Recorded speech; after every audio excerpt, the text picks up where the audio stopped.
He's inspired not only one but two Netflix films, a best-selling book, and now a musical. Give it up for the one, the only, Dave Fishwick!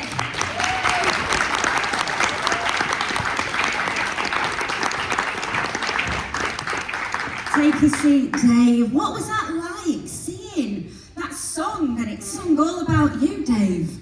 It really is something very, very surreal. There's one thing about when you're on telly and you see yourself in on telly, or you see somebody playing you in a movie, that's weird. Especially Lowry, he looks more like me than I do, which is a bit scary. But then to see somebody on stage singing, that's just another level. I know. And how did this come about? Because as I say, you've had quite a journey. Well, we started 15 years ago, and we wanted to make something that really helped people. I wanted to build a community bank run by the people to benefit the people rather than the bonus culture. I wanted to help Granny get the best rate of interest. I wanted then to lend that money to people and businesses who couldn't borrow from the high street bank for no fault of their own. And then after the overheads were paid, I thought, we'll give the money to charity, and currently we're feeding about 650 children every morning. So Fred the Shred got a knighthood for losing billions. I was trying to do all that, and they said, well, he's obviously a terrible person, aren't I? So they were going to put me in prison. No. But do you know what? It had been like, do you remember Coronation Street? Free Deirdre. I can see the t-shirts right now. That needs to be the merch. Free Dave. But now we're here. We're at a musical. How did the musical come about? What was that like? Were you approached? Were you in it from the start? Well, it started first, certainly with the movies. I mean, the Netflix movie, I got a phone call, Matt Williams and obviously Piers Ashworth, that's the guy that writes Mission Impossible for Tom Cruise. He wants to make a movie with Matt about my life. So we did it. I said, well, you better get yourself to Burnley, and he did, from Hollywood.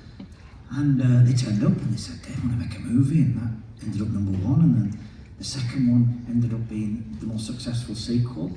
And then Matt said to me, do you know what, Dave? What about a musical? Are you a fan of musicals, Dave? I love singing, but I'm terrible. Well, we know that you love a bit of karaoke. I was going to say, in the development of this, have you been tempted to get up on the stage and grab the microphones off some of the cast?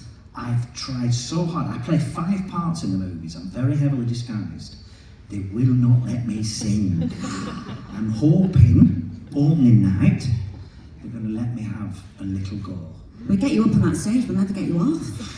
Do you know what? I just fancy singing. It's just, I sing in Bath, and Nikki shouts up saying, never mind all that nonsense.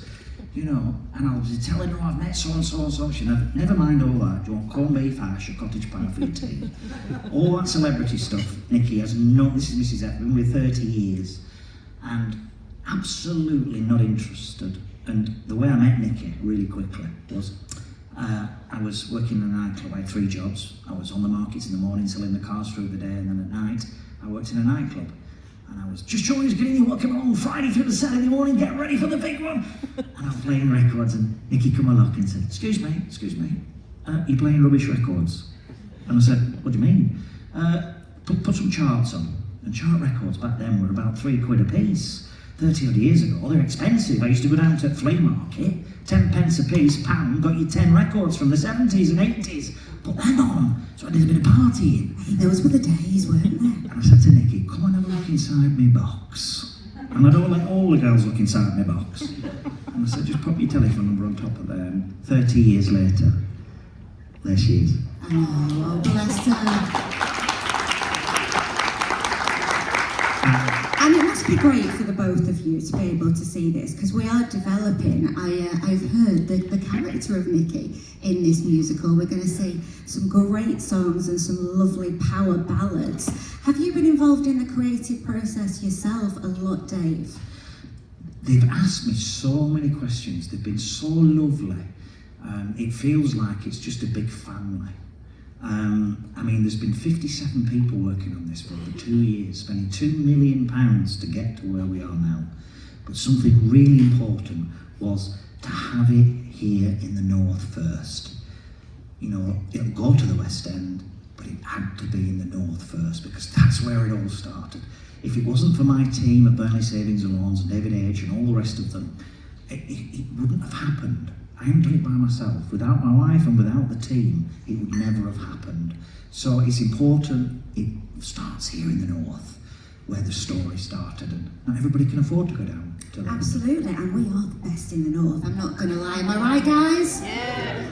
Yeah. What do you think that friends and family are going to think when they see this musical? How are they going to react?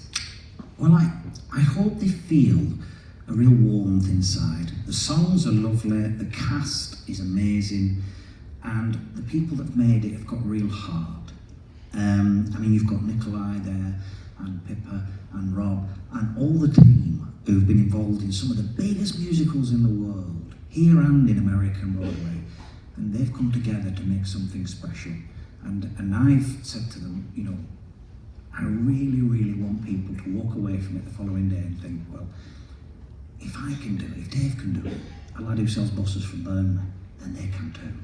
They'd have the courage to follow the dreams, and maybe the following day they go for that new job, or go for that pay rise, or try and do something where you're really thinking, I want to travel the world. But if Dave can do it, an ordinary lad from Burnley, who does extraordinary things, then they can too. Oh, I love that. I think it is. It's going to make people go away, the heart feeling warm and feeling inspired. We can't not be inspired by Dave, can we?